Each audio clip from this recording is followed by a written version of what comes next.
All right, webinar is now live.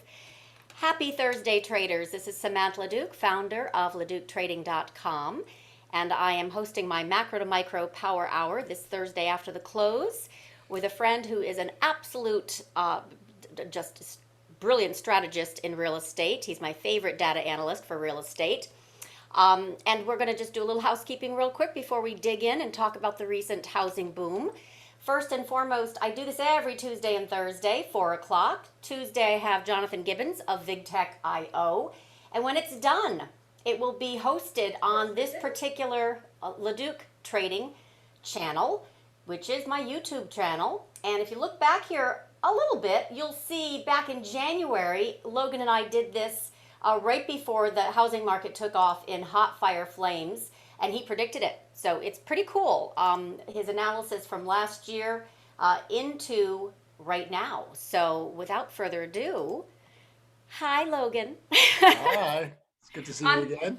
oh, I forgot the little housekeeping also that we have this on a podcast now. So I'm excited to say that folks can actually find us on Audible and Spotify and Apple, of course, and download it while they're, cooking dinner. So let's go back before we go forward. When I started tracking you very closely, your calls on real estate were bullish despite the COVID lockdowns, despite the forbearance, despite the credit distress in the REIT market. Commercial, residential real estate, which is doomsayers, were absolutely beyond consolation, right? You could not console them. They were absolutely in fear of losing everything. And you were like, calm down, calm down. We're going to get out of this. And not only were you a cheerleader on just the good old faith of our, determination, grit, and printing, but you also really saw some nice data to foretell what turned out to be an unprecedented kind of housing boom. And now that we've had another visit in January, where you called this, continued strength, where again, folks were like, oh no, we're gonna fall, we're gonna fall. Now we're really a little bit crazy. So it was time. I said, let's revisit this and see where you see us moving forward. So catch us up. What was your narrative then to now? Well, a lot of my work is based on the principle that, from 2008 to 2019, we'd see the weakest housing recovery ever. That's housing starts, mortgage demand, new home sales, stuff that really drives the housing market for the economy. But when years 2020 to 2024 come, we're going to hand off to a very unique demographic patch, and mortgage rates should be low. So what happened before COVID in 2020, January and February, housing data authentically broke out for the first time since the early part of the century. You saw it in new home sales, you saw it in housing starts, you saw it in mortgage demand, you saw it in existing home sales.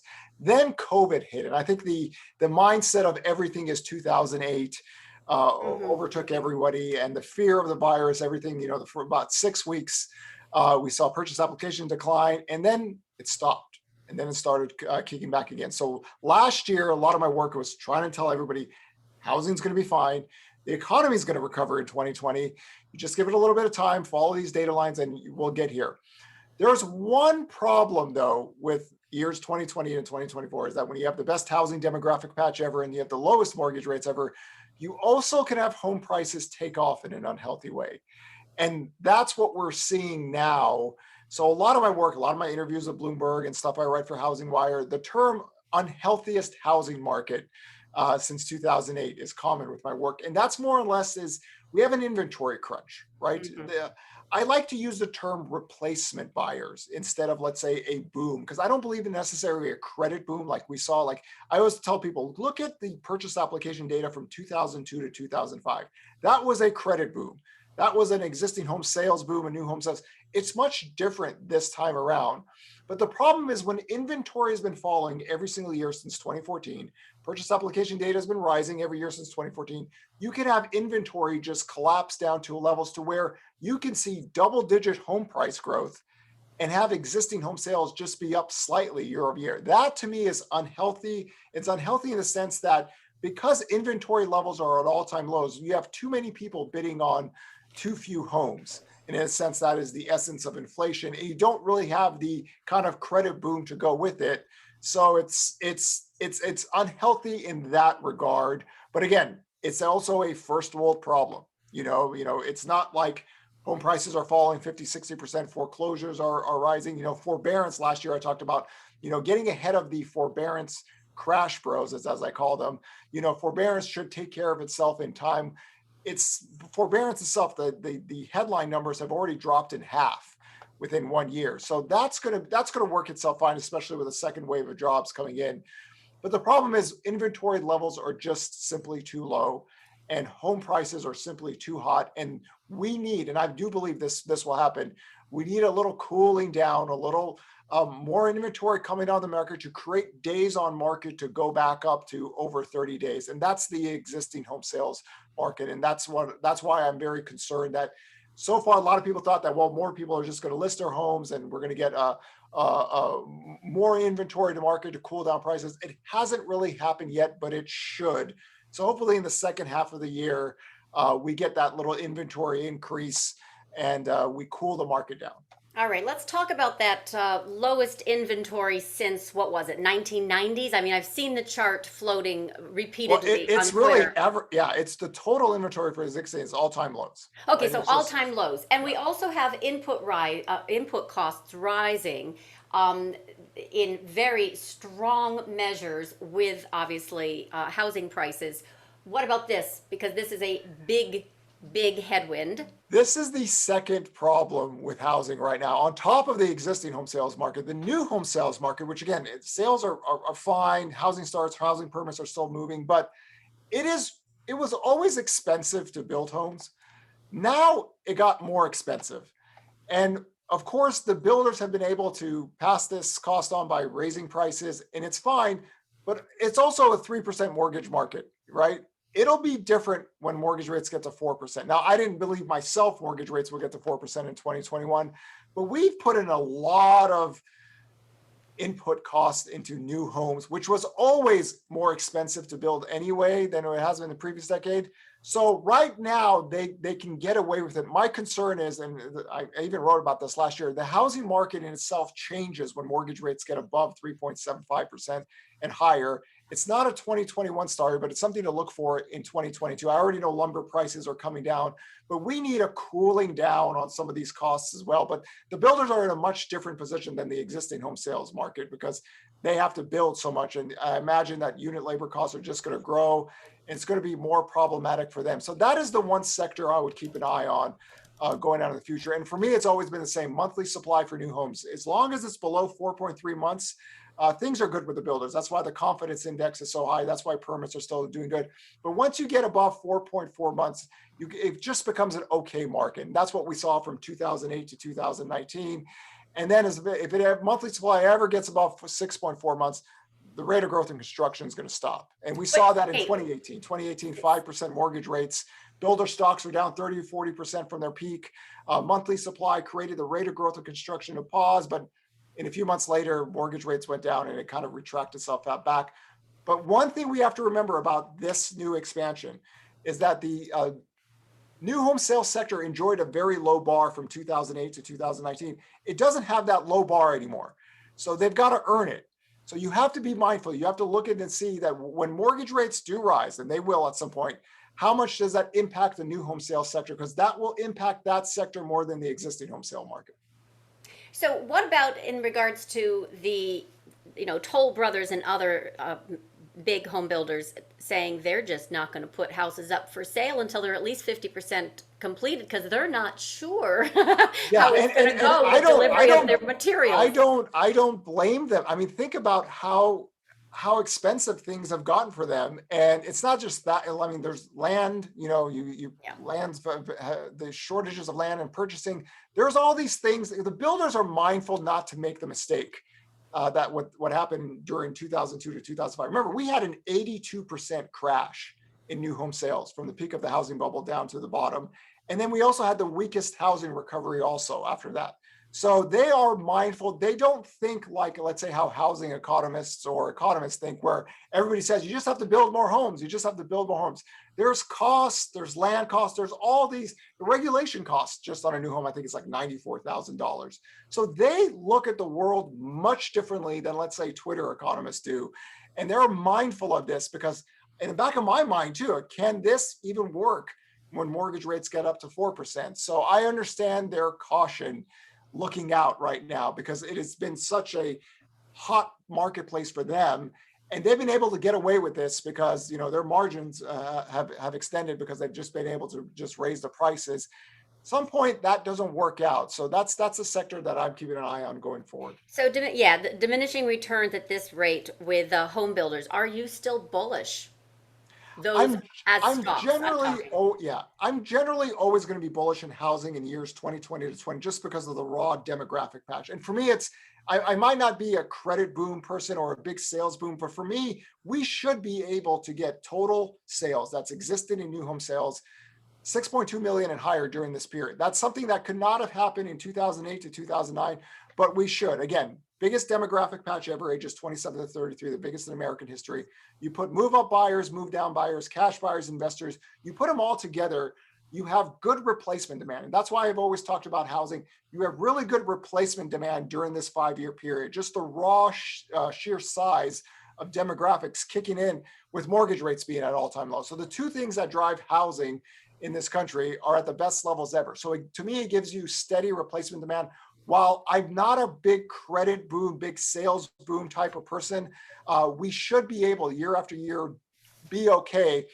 But you have to separate the new home sale market versus the existing home sales market because the new home sales market does not have a low bar anymore, and they get hit by higher mortgage rates. They're a 90% plus mortgage market where the existing home sales has 25% cash buyers still in that marketplace. Two different marketplaces out here. So you need to be mindful of that going on in the future. But again, millions and millions of Americans buy homes each year. It's just that this period of time in history, you have a little bit more than usual. And that's why you saw housing outperform in 2020 and 2021.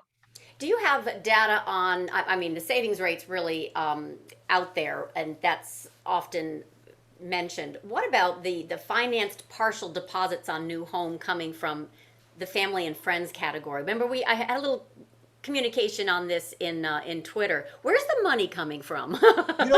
From 2008 to 2020, there's always been roughly about the same amount of home buyers getting assistance from parents or friends. It's not that big of the market. The savings rate expanding. Of course, we saw what happens when you get transfer payments. I mean, remember, we were giving money to people that were always working and getting paid. So naturally, they can't spend enough. Now, the savings rate blew up to all-time highs, Yes. and we have a lot of excess savings that should be drawn down. Also, disposable per capita income also blew up higher Yep. during this crisis. So we have a really good backdrop for the economy to keep on expanding for a few more years. But I'm not sure how much the savings rates impact the direct home buyers. Remember, the new home buyer is older, is wealthier, makes more money than the existing home sales market. But there are some transfer payments always from friends or family to first-time home buyers. It's been a bit of a steady rate for many years. Okay, so you do track that. I was just curious if this liquidity that is obviously fire hose into Yeah, the it's market, not, yeah, for housing, it's not so not as much. big as, Okay. yeah. But Okay. I mean, I do expect the excess savings to fall down next year, especially with people being able to travel more because, a lot of people, a lot of their big one-time expenses for the year is traveling. So that should wind itself down. But again, we have so much excess savings.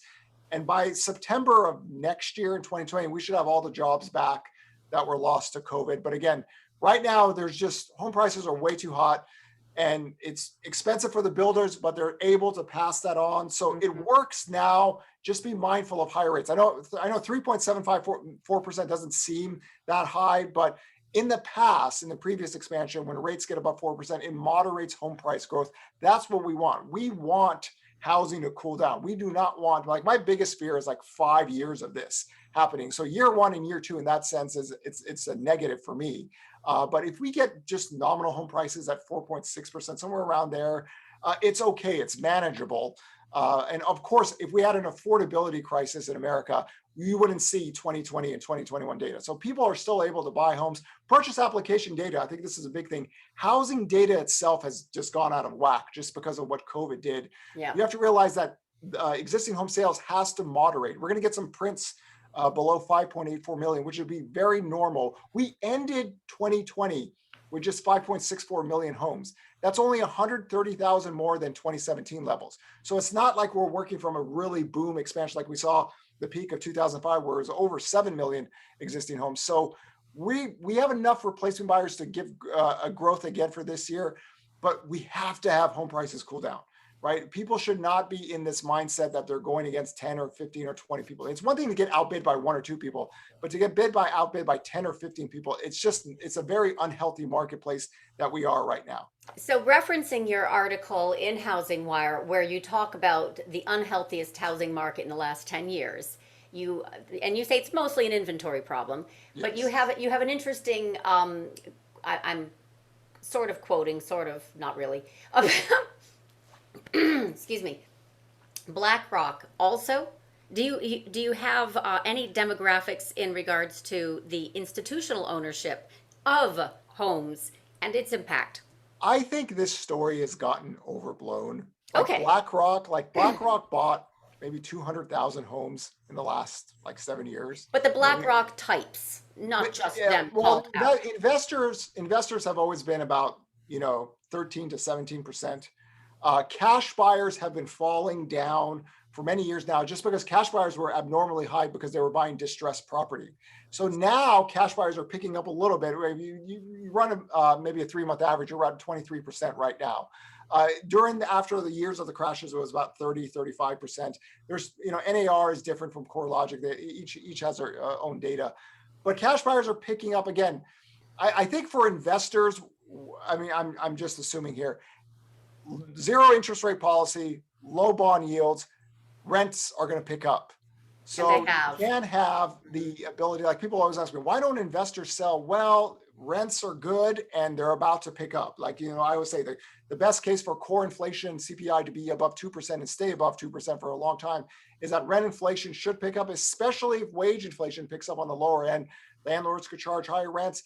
These people see the same thing, right? So if there are a little bit more institutional buyers, I would imagine it's more or less not for, let's say, a flipping but a remodel and a rent. You get some yield out there. That's what you're looking for in a zero interest rate environment. All right. But I do think some investors will sell in the second half, especially mom and pop who just went through the whole COVID experience and haven't had their rents given to them, and they had mortgage payments and they had some forbearance on that. I do think some of those people sell because they don't want any part of this action anymore. That to me seems very normal. I don't know if big waves of real estate investors who like to collect rents are going to sell in that regard. So what about the donut effect? This was a recent article that also came out, Bloomberg and such, talking about this move from cities into suburbs. You foretold that really, really well, not only last year, but also in the interview back in January, talking about how suburbia, if you will, is going to remain bid. And it has. Yeah. Take COVID out of the equation and take the work from home model out of the equation. A lot of my work has been that in years 2020 to 2024, this decade, we're going to have a lot more people ages 30 to 39. So people, they rent, they date, they mate, they get married, they have kids. They don't typically live in expensive cities. They move, right? So we have a lot of cheaper housings away from the coastal areas. So, and it doesn't necessarily even have to be a state to state move. You just move it east or west toward the middle to anything, you have cheaper homes. Now the work from home model, that's really exciting for me. I don't think I'm ever going to be more excited about a new variable than the work from home model. I really want this to work out. So I have to fight my bias on this that, whatever happens in a crisis typically stays in a crisis. But here, there are certain companies who are going to push this. And they're also going to recruit talent off of this. So I do think some companies and some people will take advantage of it. I'm not sure how big it will be, but if we get 15 to 21% of people working from home, to me, that's a major, major, major, major shift. and victory from the work from home model, which was running about 3-4% anyway of the total workforce. So I think this is a very, very exciting thing for this decade. And I hope it works out, but I'm just, my bias is always that when things happen in a crisis, they don't actually stay around. So I'm not sure how many companies want to do that, or even how many people want to work from home always out here. So we'll see. It could be something like a hybrid, like, some people just work from home maybe 2 days and come to the office 3 days, something to that nature. But we'll see if that works, because that means inventory is going to come from one area and you're going to go buyers in the area. I think that's a very healthy marketplace reaction to a very new, exciting variable that we have here with the work from home model. So you're not worried about the institutionalization of real estate, and that work from home is exciting, or just feeds this continued migration? Not really. I don't think it's like I think of a lot of people thought foreign buyers were like really big in the housing market. They were like less than 300,000 homes purchased a year. So there are investors. We do have a big single family investment portfolio out there of investors using that. I think that's a healthy thing. I know here in California, you can make $100,000 a year and have no chance of buying a home, but you can rent a single family home in a cheaper. I think those are positive aspects for groups of people that just do not have enough income or assets to buy a home. But again, the inventory situation has started in 2014. It's been falling down every single year. Myself, before even COVID, I was more worried about this in 2022 and 2023. Those are like the really sweet spot years for housing. But it happened earlier, and that's the COVID effect. I mean, whatever we think forbearance, even if it goes down to like less than 50,000 people are still in forbearance, those homes were not in the natural equilibrium of the housing market, and mortgage rates went lower and stayed lower. Without COVID, you don't have that, right? So we have this really good economic data, but the 10-year yield's at 160, right? We have really good economic data. Mortgage rates are at 3%. Previous cycle, that 10-year yield is between 160 to 3% mostly. Sometimes we go a little under, sometimes we go over. We lost that ability to kind of manage home prices. So that's the concern I have when COVID kept rates low. And I'm just hoping that in the second half of 2021, more inventory picks up and we put the days on market, because I don't believe in a credit boom. We do not see a credit boom. Purchase application data has been positive. The heat months, if you ever really want to track how housing is going, the second week of January to the first week of May, you look at the year over year, we had 20% growth, but I've done 2 COVID-19 adjustments to the data, and we've had about mid-single digit year over year growth. So this year will be okay. We're going to have more homes bought this year than last year, but we don't have this massive credit boom going out there. And because of that, I do think inventory will increase. I do think days on the market will increase, and things will slow down price-wise, which to me is the number one thing, because you don't want a market like this. This is not healthy for anybody to go to open houses and see 30 people there waiting in line with you. That's not how it should be. People just want to buy home as shelter, right? They're not looking at it as investment. So this kind of competition just wears on you after time and time if you don't win. And there are more real estate agents than houses for sale. Yeah, that's imbalance.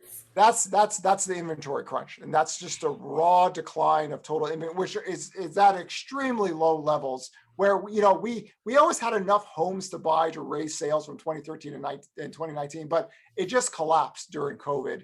And housing tenure has a part to do with this. People are just staying in their homes longer. Baby boomers are not downsizing. They're not all selling their homes in 1 month like the silver tsunami was supposed to happen. But because of that, you have all these factors are running in. This is why my concern was in this period, when you have the lowest mortgage rates and the biggest demographic patch, that home prices could take off. So this is why I always say it's a very unhealthy housing market, because people should not be bidding like this for a house. This is not a piece of artwork or anything like that nature. People just want somewhere to live, and they don't care about where home prices are going. They're just looking for shelter, and there's too much competition right now. So hopefully things ease up. I'm not talking about just the seasonality increases in inventory we see, but just the total inventory gets higher. Then let's talk about what if it doesn't. We have input prices, obviously low inventory, and all kinds of demographic shifts. What about the Fed? Where is the danger? I was looking back at the YouTube from video that we did, literally real estate, the perfect storm for outperformance. That was the title. and you had a rate figure in there. I don't believe it was 3.75. I thought it was a little bit higher at the time. But where things start to break, and I was trying to find that while you were talking, but I can't. Yeah, So it's, what was that level? in August of last year, I said, when the 10-year yield gets above 1.94%, mortgage rates in theory should be 3.7% and higher because the rate of growth of pricing is so hot. And this is what happened like in 2013. And I don't know if people remember, in 2013, we had 10% real home price growth year over year. And then mortgage rates went above 4%. The 10-year yield went from 160 to 3%, cooled down the market. Yep. Right? Rate of growth, it never went negative. Pricing never went negative, but it cooled down. Purchase application data the following year was actually down 20% year over year to an adjusting to a population all-time low in that year. So that is what I'm hoping for, just to cool things down, because I don't believe that we have the kind of credit boom that could facilitate like mortgage demand like we saw from 2002. I think we have great replacement buyers, but if things cool down and people have more choices, it's a much more easier market for the American people. And that's again, I'm just working off my main concern is this, and it's happening. So I can't just sit here and go rah, rah, shish kebab. No, this is not what housing should be like. And there's a lot of factors that are pulling into this very unique demographic patch anyway. So higher inventory, lower price growth, all this, anything in that regards to me will be bullish long-term, because we have people need shelter. Mortgage rates are low, but just not enough supply to meet demand. And we're quote unquote far away from breaching, seriously causing volatility and turbulence in equities. Kind of the norm is they're okay with 2% on the 10-year, just not 4. Yeah, and it's I don't, I mean, Germany's still negative. Japan, I mean, they're just the world economies are just not like us. We are so unique because, we have prime age labor force growth for the next 3 decades. China doesn't have it. Japan doesn't have it. Europe doesn't have it. So we have the millennials and Gen Z. China just raised their child minimum to 3. So yeah, and that's not going to help China. That's just they're way too late in the ball game. So China's not the growth engine like it used to be. Japan is barely running positive. Europe just doesn't grow that fast anyway. So there's not much world growth out there, but the US just has this very, very unique millennials and Gen Z, both of them combined are bigger than the total population in Japan. So we have that demographic inflationary demand here. So we saw this V-shaped recovery. You see demand pick up. Now we have excess savings, DPI income zero. So it's a really bad backdrop for unhealthy home price growth. And what I don't want America to turn out to be like Australia, New Zealand, Canada, France, where their real home prices are so much higher than ours. And higher rates should cool things down and have in the past. So if I'm wrong, then demand is just much better than I even thought. But you'll have to test that, and most likely it'd have to be next year. I mean, realistically, there's a better chance of the 10-year yield going down and rates going back lower before we even get to 2% right now. So why do you say that? Just because we've been stuck here for a very long time, and we haven't had a correction in the stock market since March of 2020. And typically when the VIX gets lower, something usually creates some type of event to where money can go. And I'm not talking like, a huge drop in the 10-year yield, but you could get back down to the 133 level, something to that nature where rates would just get back down or lower. So we just don't have that. I mean, I wish. I'd throw a party once the 10-year yield gets above 2%, but it's just, the world economies are just not there, right? This is production levels. Everything is just not there yet. We're going to be there first. Our vaccination process is going, but it's just the world needs a little bit more time to get everything in line. And then hopefully next year, rates pick up just a little bit and cool things down. All right. So you like this timing impulse for lower yields, but then what's your timing for a narrative higher where they're going to get supported? They're not going to. I mean, realistically, with our economic data, the 10-year yield should be at 3%. It isn't. And the question now is, did we create another lower level for this expansion? Because in the previous expansions, we've never gotten back to the previous peak. So is 2.42% on the 10-year yield the peak of this expansion? That to me is like a key level. That's more of a 2022 story to see if that works out. But of course, you need Japan and Germany. You need these yields to kind of go up. Jobs data should get better. once we get through this little phase right here, job data should get back. So really, well, let's see what it looks like when all the jobs are back. And I think by September of 2022, then we get back into a labor market. Remember, we're replacing a lot of people that are leaving the workforce. We have replacement workers. So we don't necessarily have the best backdrop for these job openings to get filled. Like one of my tweets I've done for many months is JOLTS 10 million, right? Job openings should get 10 million. It's not just the unemployment benefits. We have a big baby boomer patch that is moving out. So we need to replace them. So during this time, like if you look at manufacturing job openings, they skyrocketed, right? We have a lot of industries that their median age is older. So we need people to come in and fill in those jobs. If we don't fill in those jobs, that capacity of our economy is limited to a degree, but most people are working, right? So it'll be interesting to see what the 10-year yield does next year when jobs are back to where they were pre-COVID. And let's see what kind of inflationary data that could create, because I do think rent inflation should pick up as more people are working, the moratoriums are gone, people get back to renting, especially if wage inflation picks up on the bottom end. But ultimately, the only thing that matters is the Fed buying these Well, even bonds. if the Fed doesn't, even if the Fed doesn't buy its thing, I think yields just still stay low. It's the MBS market that they're really big in. So we'll see. I mean, I don't think, I know New Zealand, their banks are starting to talk about maybe they should target home prices as part of their mandate. I don't believe the Fed is even whispering that. So we'll see how it does. But again, our economic data, in theory, warrants much higher bond yields. It's not happening. Even for myself, who was more bullish than probably anybody for the U.S. economy, more bearish on bonds than anybody. Even I capped out my 10-year yield at forecast. The peak was at 1.94%. So it's not a 2021 story, but it's more, I think, let's see how 2022 reacts.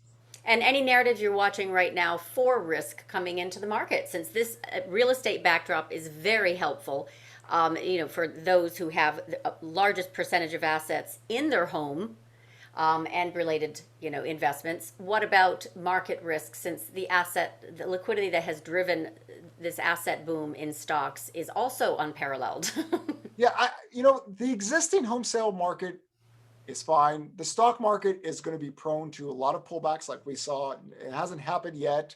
The new home sale market is my concern because people think that builders should be building like crazy, and the builders are already like, oh boy, we really milk this out as much as we can. So there's stuff going on in there that you can only get away with 3% mortgage rates. So that's the concern going out. Can they keep on doing this? I know permits data is still fine, but to me, that in the housing market, you have to look at that sector first. That is really the general economic impact is new home sales, construction job, where the existing home sale market is more transfer payments, moving trucks, stuff like that. So it's for the economies, because we don't have the low bar anymore, right? We lost that.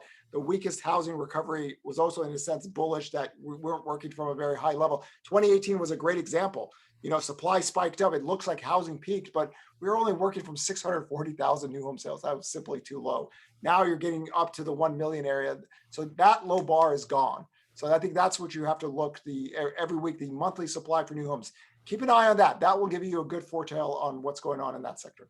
All right, monthly supply of new homes, the 3.75% level, which is key, equates to about a 1.9 in the 10-year, and replacement demand is still hot, and obviously inventory is going to be a while before they build that up and out, especially with input prices so high and inflation expectations so high. So you see some softening coming in, at least in yields, which should cool the market down. And for me, it's very simple. If we don't close a year out with 6.2 million total sales, then I would consider that a disappointment. It's not we're fine in 2020 and 2021. The question is 2022. But again, we have a massive amount of people, first-time home buyers, move-up buyers, move-down buyers, cash buyers, investors, replacement demand. Don't think of boom. Think of replacement demand is very healthy in this time. It's a once-in-a-lifetime experience we're having right now for housing, just because we have just a little bit of demographic push coming in that we'll never see again in our lifetime. But again, the downside to this is